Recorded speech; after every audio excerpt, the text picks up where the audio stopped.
Hey guys, tonight we're stepping into the humid warmth of ancient India, where the scent of turmeric and sandalwood mingles with the sharp metallic tang of surgical instruments that gleam in the flickering light of oil lamps. You can almost feel the monsoon breeze carrying the distant chants of students reciting medical texts, their voices echoing through stone corridors lined with palm leaf manuscripts that contain secrets of healing that would make modern doctors pause in wonder. The reality check here is pretty stark though. If you needed plastic surgery in ancient times, you probably wouldn't survive the journey to get there, let alone the procedure itself. Yet somehow these brilliant minds figured out how to rebuild human faces with nothing but bronze knives and plant-based medicines. So, before you get comfortable, take a moment to like the video and subscribe, but only if you genuinely enjoy what I do here. And hey, I'd love to know where you're listening from tonight. Drop your location and local time in the comments below. It's always fascinating to think about how we're all scattered across different time zones, yet here we are sharing this moment together. Now, let's find that cozy spot, pull a blanket around you, and gently drift into tonight's calm adventure. You're walking through the ancient city of Taxila, somewhere around 600 BCE, and the sun is just beginning to set behind the distant mountains that frame this center of learning. The streets are alive with a gentle murmur of scholars and students, their white cotton robes rustling as they move between the various schools and libraries that have made this place famous throughout the known world. The air carries the scent of jasmine and cooking spices, mixed with the earthy smell of wet clay from the afternoon rains that have left the streets glistening in the golden light. You find yourself approaching a modest building, unremarkable from the outside, except for the steady stream of people entering and leaving, some walking confidently, others supported by friends or family members, and a few emerging with their faces partially wrapped in clean linen bandages. This is where Sushruta works, though at this moment in history, his name isn't yet legendary. He's simply a dedicated physician who has spent decades perfecting techniques that won't be matched in the Western world for another 1500 years. As you step inside, your eyes adjust to the dimmer light, and you notice how meticulously organized everything is. Along one wall, dozens of surgical instruments are arranged on wooden shelves. Some you recognize like forceps and scalpels, while others look alien and intimidating. There are curved needles made from animal bone, tiny saws with teeth so fine they look like they could cut through silk, and strange hook devices that serve purposes you can only guess at. The room smells of medicinal herbs and something else, a clean, almost antiseptic scent that comes from the various plant extracts used to prevent infection. You watch as Sushruta prepares for his next patient, a young man whose nose was severed in a sword fight 3 days ago. The wound has been kept clean with honey and turmeric paste, but now comes the real challenge: rebuilding what was lost.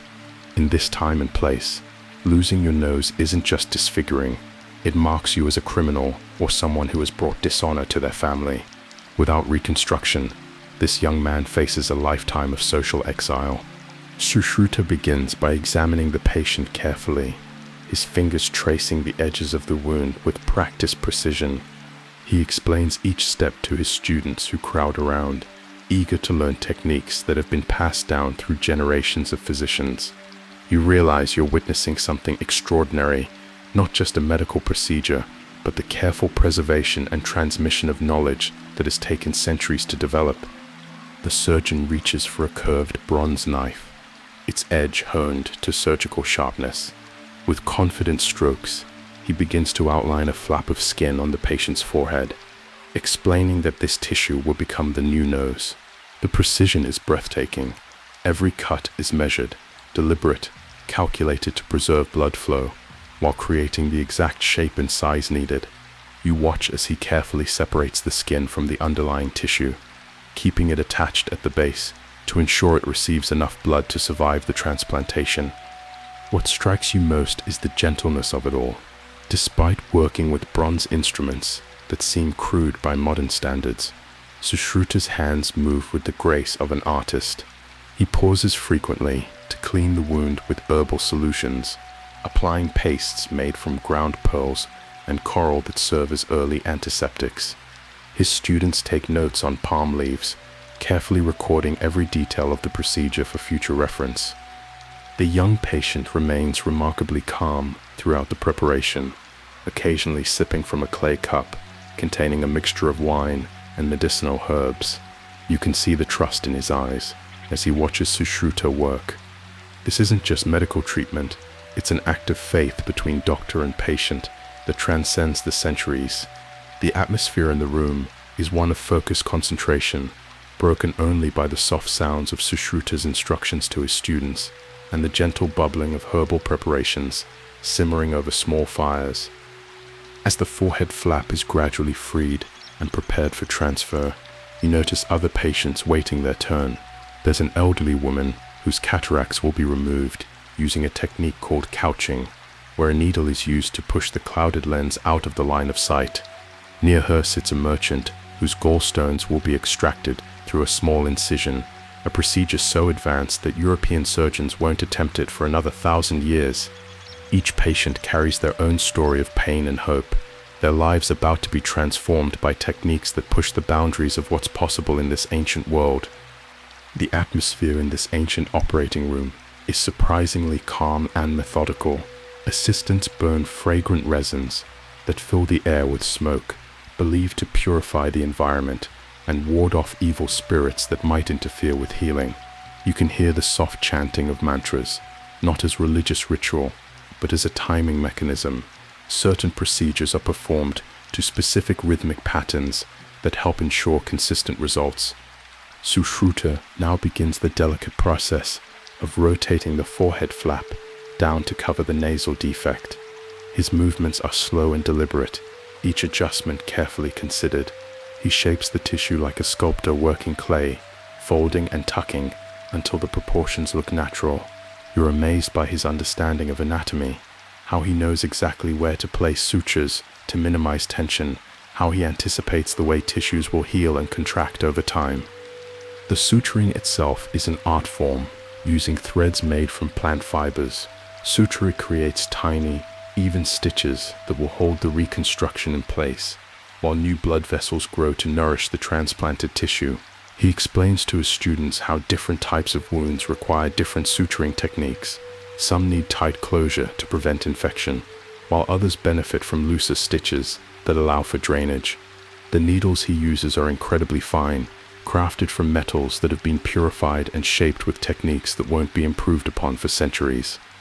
As you observe this ancient surgery, you begin to understand that what you're witnessing isn't primitive medicine, struggling with crude tools. This is sophisticated medical practice, based on centuries of observation, experimentation, and careful documentation.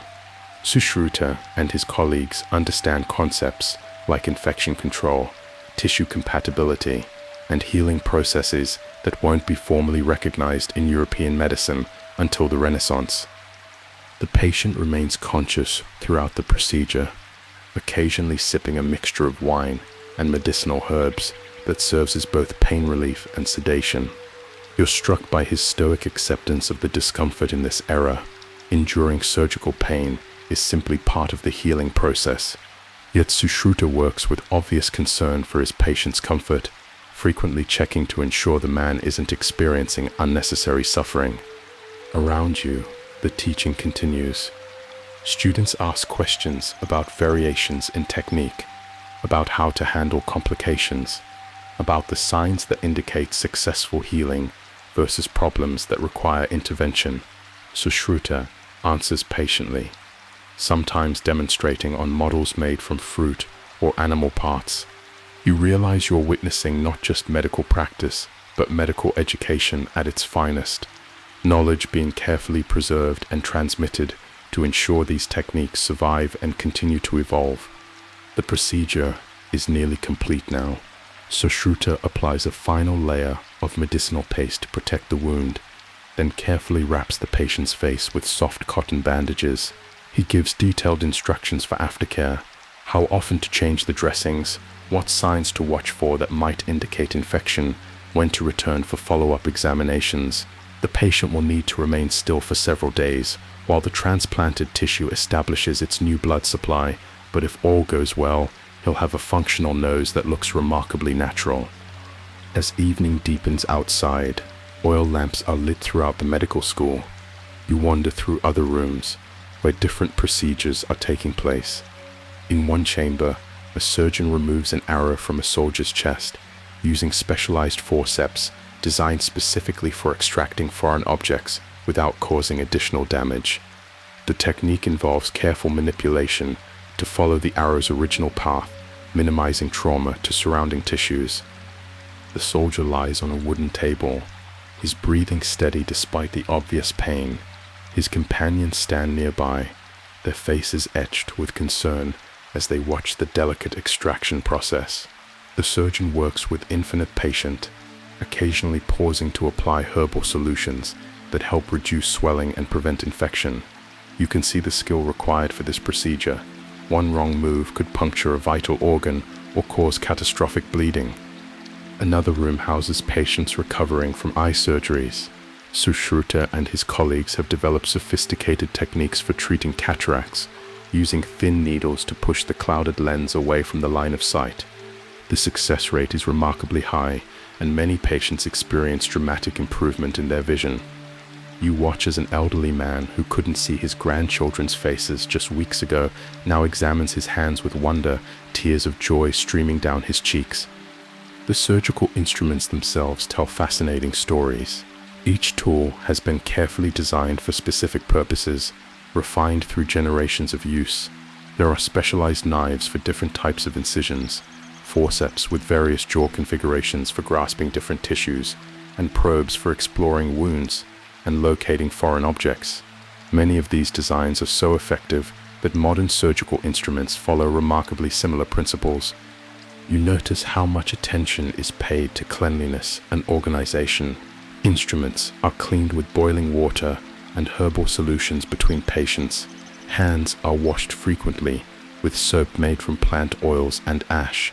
Wounds are irrigated with solutions that we now know have antimicrobial properties, though the ancient physicians understood their value through observation rather than microscopic analysis.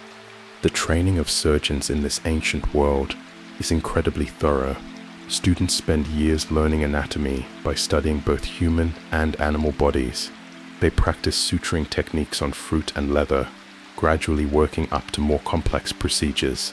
The Sushruta Samhita, the surgical text that will eventually bear Sushruta's name, describes over 300 surgical procedures and 120 different surgical instruments. It's a comprehensive manual that covers everything from basic wound care to complex reconstructive surgery. What's particularly fascinating is how these ancient physicians understood the importance of what we now call holistic medicine. Surgery is just one part of treatment. Patients also receive dietary recommendations, herbal medicines, and lifestyle modifications designed to support healing. The recognition that physical healing happens best when the entire person is cared for, not just the injured part. As you continue exploring this ancient medical center, you encounter patients with all manner of conditions. There's a woman having kidney stones removed through a procedure that involves making a small incision and using specially designed instruments to extract the stones while minimizing damage to surrounding tissues. The technique is so advanced that it won't be matched in Europe until the 18th century. The woman lies perfectly still as the surgeon works, her face serene despite the obvious discomfort. Family members have gathered around her, offering quiet words of encouragement and support. The procedure itself is remarkably precise. The surgeon makes a small incision in exactly the right location, then uses a specialized instrument to locate and extract the stones. The entire process takes less than an hour, and the patient will recover fully within a few weeks. In another area, you observe the treatment of fractures using bamboo splints and bandages made from tree bark. The physicians understand concepts like proper alignment and immobilization that are fundamental to modern orthopedics. They can set complex fractures and even perform amputations when necessary, using tourniquets and cautery to control bleeding. A young boy has fallen from a tree and broken his arm in multiple places. The surgeon examines the injury carefully, feeling for the exact location of each break. Using gentle traction and careful manipulation, he aligns the broken bones, then applies a splint made from carefully shaped bamboo. The entire process is performed with remarkable skill, and you can see that the arm will heal properly, with full function restored. The pharmacy section of this ancient medical center is equally impressive. Shelves line the walls, filled with hundreds of different medicinal plants, minerals, and animal products. Each remedy has been carefully tested and documented, with detailed information about proper dosages, methods of preparation, and specific applications. Many of these traditional medicines contain compounds that modern pharmacology has validated as genuinely effective. You watch as pharmacists prepare customized medications for individual patients, grinding herbs with mortars and pestles, mixing specific proportions to address each person's unique condition. There's an understanding that different people respond differently to medications, and treatments are adjusted accordingly. This personalized approach to medicine is remarkably sophisticated for its time. The grinding of herbs fills the air with a complex bouquet of scents, some sharp and medicinal, others sweet and aromatic. Each pharmacist works with practiced precision, measuring ingredients according to formulas that have been perfected over generations. The resulting medications are carefully labeled and stored in clay vessels, ready to be dispensed as needed. The teaching methods used in this ancient medical school are particularly noteworthy. Students learn through a combination of theoretical study and hands-on practice. They memorize vast amounts of anatomical and medical knowledge, but they also spend extensive time observing experienced physicians and gradually taking on more responsibility as their skills develop. The master-student relationship is intense and personal, with knowledge passed down through generations of careful mentorship. You observe a group of young students gathered around a senior physician as he demonstrates proper suturing technique on a piece of fruit. The concentration on their faces is intense as they watch every movement of his hands, knowing that these skills will one day mean the difference between life and death for their patients. The teaching is patient and thorough, with each student given multiple opportunities to practice until they achieve competency. As night falls completely, the medical center doesn't slow down. Emergency patients arrive at all hours, and there's always someone available to provide care. You watch as a team of physicians works to save a man who has been badly injured in an accident, using techniques for controlling bleeding and treating shock that demonstrates sophisticated understanding of human physiology. The injured man has been thrown from his horse and trampled, suffering multiple injuries including a punctured lung and severe internal bleeding. The medical team works with calm efficiency, each member knowing exactly what needs to be done. They insert a hollow reed into his chest to relieve pressure from the punctured lung, then work to control the bleeding through a combination of pressure points and herbal applications. The collaborative nature of ancient Indian medicine is striking.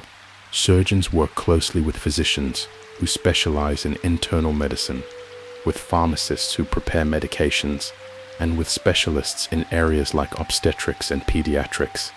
There's recognition that complex medical problems often require multidisciplinary approaches, and the various practitioners communicate effectively to coordinate patient care.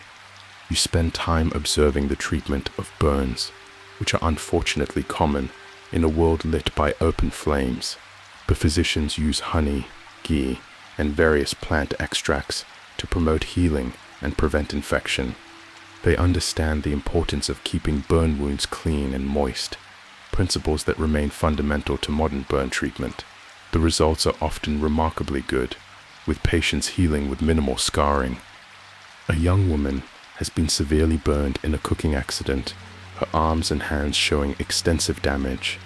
The physician cleaning her wounds works with infinite gentleness, removing damaged tissue while preserving as much healthy skin as possible. He applies a thick layer of honey mixed with healing herbs, then wraps the burns in soft cotton bandages. The treatment will need to be repeated daily for several weeks, but the prognosis is good.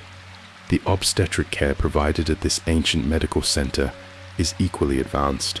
Physicians understand the mechanics of childbirth and can perform cesarean sections when necessary to save mother and child. They have techniques for turning breech babies, for managing difficult deliveries, and for treating complications that arise during or after birth. The maternal and infant mortality rates, while still high by modern standards, are lower than in many other parts of the ancient world. In the birthing room, you witness the delivery of a baby whose mother has been in labor for many hours. The physician examines her carefully, then makes the decision to perform a cesarean section. The procedure is performed with remarkable skill, using specially designed instruments to make precise incisions while minimizing trauma to both mother and child. Both survive the surgery, and the baby's first cries fill the room with joy. Throughout your night in this ancient medical center, you're constantly reminded that what you're witnessing isn't primitive fumbling toward modern medicine. This is sophisticated medical practice based on centuries of systematic observation, experimentation, and documentation. The physicians you observe understand human anatomy and physiology at a level that won't be matched in Europe for well over 1,000 years. The surgical techniques being performed here are genuinely advanced. The plastic surgery procedures for rebuilding noses, lips, and ears achieve results that look remarkably natural. The cataract surgeries restore sight to people who would otherwise remain blind for life. The stone removal procedures eliminate painful conditions that would be debilitating or fatal if left untreated. You observe a procedure for removing cataracts from the eyes of an elderly scholar who hasn't been able to read for months. The surgeon uses a thin bronze needle to carefully push the clouded lens away from the line of sight, restoring vision almost immediately. The old man's face lights up with wonder as he sees clearly for the first time in years, able to read the palm leaf manuscripts that contain his life's work. What's perhaps most impressive is the systematic approach to medical knowledge. Everything is carefully documented, taught, and preserved. The Visushruta Samhita will eventually become one of the foundational texts of world medicine, but it represents the accumulated wisdom of many generations of physicians who understood the importance of building on previous knowledge rather than starting fresh with each generation. The documentation process itself is fascinating to observe. Students carefully record each procedure on palm leaves using sharp styluses, creating detailed descriptions that include anatomical drawings, step-by-step instructions, and notes about potential complications. These manuscripts will be copied and recopied, preserving the knowledge for future generations of healers. As your visit to this ancient medical center continues, you witness the treatment of mental health conditions using a combination of herbal medicines, meditation techniques, and what we would now recognize as early forms of psychotherapy. The physicians understand that the mind and body are intimately connected, and they treat psychological problems with the same careful attention they give to physical injuries. A young woman suffering from what appears to be severe depression receives treatment that includes specific dietary recommendations, herbal medications, and regular counseling sessions with a physician trained in mental health treatment. The approach is holistic and compassionate, recognizing that healing the mind requires just as much skill and knowledge as healing the body. The surgical training program at this ancient medical school is incredibly comprehensive. Students begin by learning basic anatomy through dissection of animals, gradually progressing to more complex procedures. They practice suturing on fruit, learn to identify different types of tissue, and study the effects of various medications. The training takes years to complete, and only those who demonstrate exceptional skill and knowledge are allowed to perform surgery on human patients. You watch as a senior student performs his first independent surgery under the watchful eye of his master. The procedure is the removal of a small tumor from a patient's neck, requiring precise dissection to avoid damage to nearby blood vessels and nerves. The student's hands are steady despite his obvious nervousness, and the surgery is completed successfully. The understanding of pain management in this ancient world is surprisingly sophisticated. Physicians use a combination of herbal medications, acupuncture-like techniques, and psychological preparation to minimize patient discomfort during procedures. While they don't have the powerful anesthetics available today, their methods are effective enough to allow for complex surgeries that would be impossible without some form of pain control. A merchant undergoing removal of a large kidney stone receives a preparation containing opium, wine, and various herbs that render him drowsy and relatively comfortable throughout the procedure. The physician also uses pressure points and breathing techniques to help control pain, demonstrating knowledge of the body's natural pain management systems. The infection control measures used in this ancient medical center are remarkably effective. Instruments are sterilized using boiling water and herbal solutions. Wounds are cleaned with antimicrobial preparations, and patients are isolated when necessary to prevent the spread of disease. The physicians understand that cleanliness is essential for successful treatment, even if they don't yet know about bacteria and viruses. You observe the preparation of surgical instruments, which involves not only cleaning, but also sharpening and testing each tool to ensure it functions properly. The attention to detail is extraordinary. Every instrument must be perfect before it can be used on a patient. This dedication to excellence extends to every aspect of medical practice, from the preparation of medications to the training of students. The treatment of wounds and injuries in this ancient world requires incredible skill and patience. Physicians must work with whatever tools and materials are available, yet they achieve results that would be impressive even by modern standards. Complex wounds are cleaned, debrided, and sutured with techniques that promote healing while minimizing scarring. A soldier with a severe sword wound to his chest receives treatment that includes careful cleaning of the wound, removal of damaged tissue, and suturing of both internal and external layers. The procedure takes several hours, but the patient's life is saved through the skill and dedication of his physicians. The healing process will take weeks, but he will recover fully and return to active duty. As dawn approaches, you witness the morning rounds, where physicians check on their patients and adjust treatments as needed. Each patient receives individual attention, with treatments modified based on their progress and specific needs. The level of personal care is extraordinary, with physicians spending significant time with each patient to ensure optimal outcomes. The young man whose nose was reconstructed earlier in the evening is examined carefully, and the physician is pleased with the early signs of healing. The transplanted tissue is pink and healthy, indicating good blood supply. The patient will need to remain still for several more days, but the prognosis is excellent. In a few weeks, he'll have a nose that looks and functions normally, allowing him to return to his community without the stigma of disfigurement.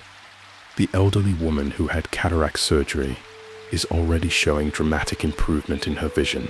She can see faces clearly for the first time in years, and tears of joy stream down her cheeks as she looks at her family members. The success of the procedure is immediate and obvious, transforming her quality of life in ways that would have been impossible without surgical intervention. As your journey through this ancient medical center draws to a close, you realize you've witnessed something extraordinary. In a time when much of the world still attributed disease to supernatural causes, these Indian physicians were practicing evidence-based medicine. They understood that careful observation, systematic documentation, and continuous learning were the keys to advancing medical knowledge and improving patient outcomes.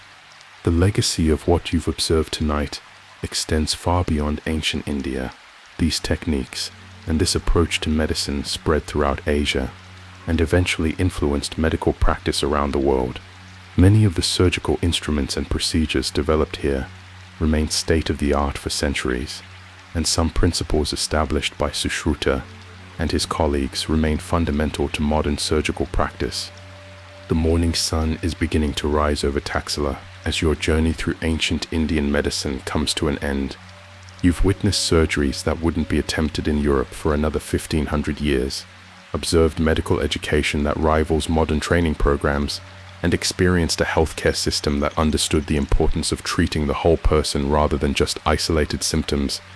The patients you've observed tonight will recover from their surgeries with success rates that are remarkably high given the limitations of ancient technology. The young man whose nose was reconstructed will return to his normal life, his social standing restored. The elderly woman whose cataracts were removed will see her family clearly for the first time in years. The various other patients will heal from their procedures and return to productive lives, their conditions treated with skill and compassion that transcends the centuries. The dedication and skill of these ancient physicians is truly remarkable. Working with bronze instruments and plant-based medicines, they achieved results that rival modern surgery in many ways. Their understanding of anatomy, physiology, and healing processes was centuries ahead of their time, and their systematic approach to medical knowledge laid the foundation for medical practice that continues to this day. As you step back out into the ancient streets of Taxila, now quiet in the early morning light, you carry with you a new appreciation for the sophistication of ancient medical knowledge. The techniques you've witnessed tonight represent the pinnacle of human ingenuity and compassion, proof that the desire to heal and help others has driven remarkable innovations throughout human history. The bronze surgical instruments gleaming in the lamplight, the careful sutures holding reconstructed tissues in place, the gentle hands of physicians who dedicated their lives to relieving suffering, these images will stay with you as powerful reminders that medical excellence isn't defined by modern technology alone, but by the skill, knowledge, and dedication of those who practice the healing arts.